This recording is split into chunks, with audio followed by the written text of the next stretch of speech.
Hello viewers, welcome to this learning dialogue on cerebral sulci and gyri.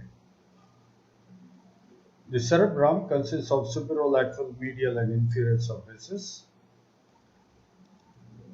and the cerebral cortex, which is more than 2000 square centimeters in its area, is thrown into many folds that result in formation of sulci and gyri. Each surface has some important sulci and gyri. Now, the important sulci and gyri on the superolateral surface are the lateral sulcus of Sylvius. It begins on the inferior surface of cerebrum between the posterior part of orbital surface of frontal lobe and temporal pole near the anterior perforated substance and extends onto the superolateral surface. As it extends onto the superolateral surface, it presents three rami. The anterior ramus is horizontal, so anterior horizontal ramus, then ascending ramus, and the posterior ramus. The posterior ramus is larger one and extends up to the parietal lobe. Now, the central sulcus of Rolando, separating the primary motor and sensory areas on the superolateral surface of cerebrum, actually begins on the medial surface of cerebrum behind the center of the superomedial border, and it cuts that superomedial border and extends onto the superolateral surface, and thereby it runs downwards and forwards towards the lateral sulcus like this. The other sulci and gyri are, there is the lateral sulcus, then central sulcus. In front of the central sulcus there is precentral sulcus, the superior frontal sulcus, inferior frontal sulcus, dividing the frontal lobe into superior frontal gyrus, middle frontal gyrus, and inferior frontal gyrus. This inferior frontal gyrus has three parts: pars orbitalis, in the middle there is pars triangularis, and behind that, between the ascending and posterior rami of lateral sulcus, this is pars opercularis, and behind the central sulcus, this is the post-central gyrus. This gyrus is present in the parietal lobe. There is a horizontal lobe, horizontal sulcus in the parietal lobe that divides the parietal lobe into two main parts: the superior parietal lobule and inferior parietal lobule. Now, this is the superior temporal sulcus and inferior temporal sulcus, dividing the temporal lobe into the superior temporal gyrus, middle temporal gyrus, and inferior temporal gyrus. This is the parieto-occipital sulcus. This is transverse occipital sulcus, dividing the occipital lobe into a superior and inferior parts. This is transverse occipital sulcus, present behind the parieto-occipital sulcus.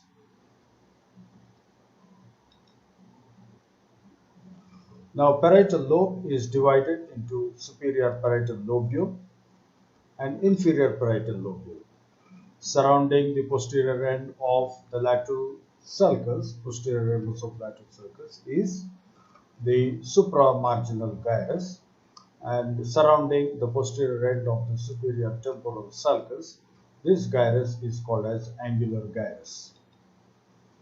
Now, this is arcus parieto-occipitalis surrounding the parieto-occipital fissure. This is arcus parieto-occipitalis. Now, this sulcus is luminate sulcus, which is crescent shaped, and it is present in front of the occipital curve. These are the sulci and gyri on the superolateral surface. In front of the central sulcus, this is the primary motor area. This is pre-central gyrus, and post-central gyrus between the central sulcus and post-central sulcus. This is the primary sensory area. Now, this is a reflection spot. What are the subdivisions of frontal gyrus? Pause the video and answer the question. When you have done with your answer, you can resume the video. Now you must have done with your answer, and you must have written that the inferior frontal gyrus is having three parts: pars arcoidalis, pars triangularis, and the pars opercularis. Right. Now let us see the medial surface of cerebrum. The medial surface of cerebrum has a prominent band of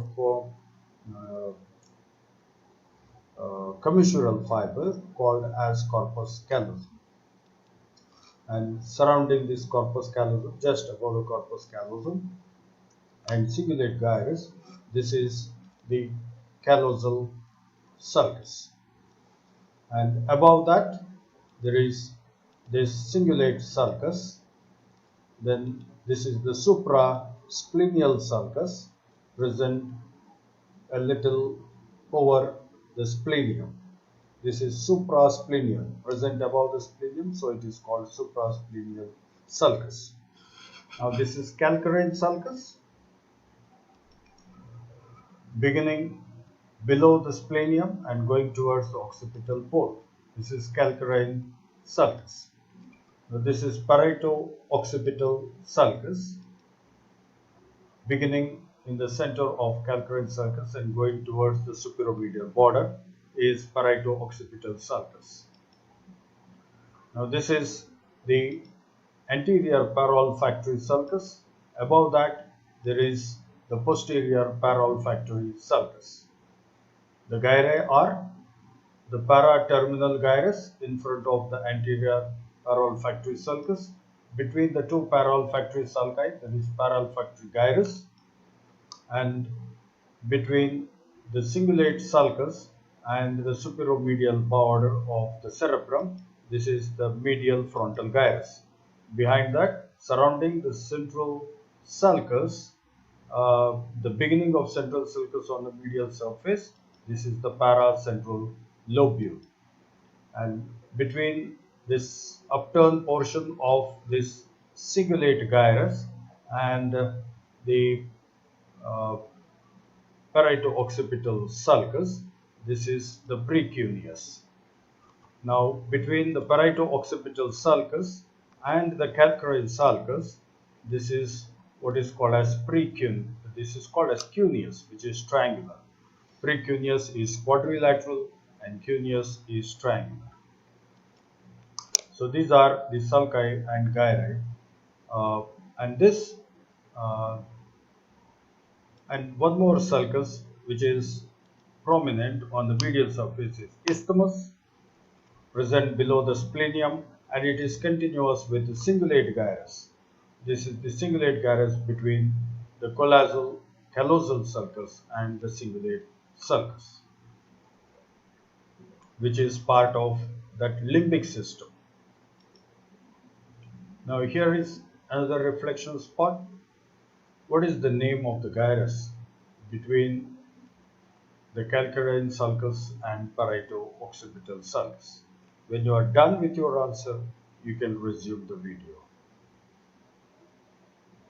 You must have done with your answer and you must have written that it is the cuneus.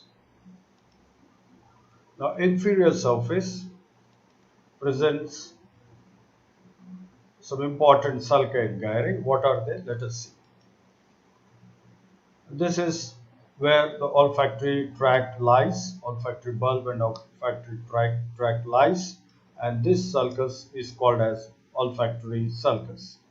There is head-shaped sulcus on the inferior surface of frontal lobe, and this is called as the orbital sulcus.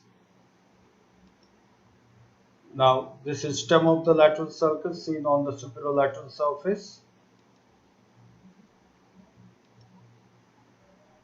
This is the rhinal sulcus present between parahippocampal gyrus and the uncus.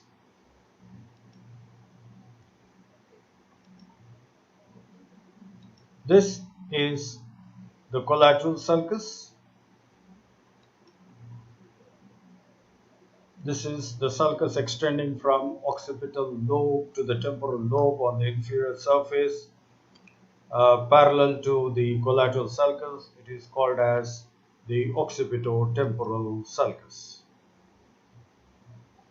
The gyri, important gyri on this surface are, this is the gyrus rectus, which is a straight gyrus, so it is called straight gyrus rectus.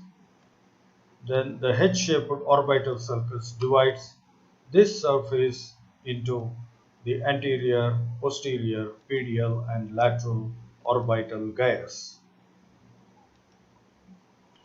And medial to the rhinal sulcus, this is uncus,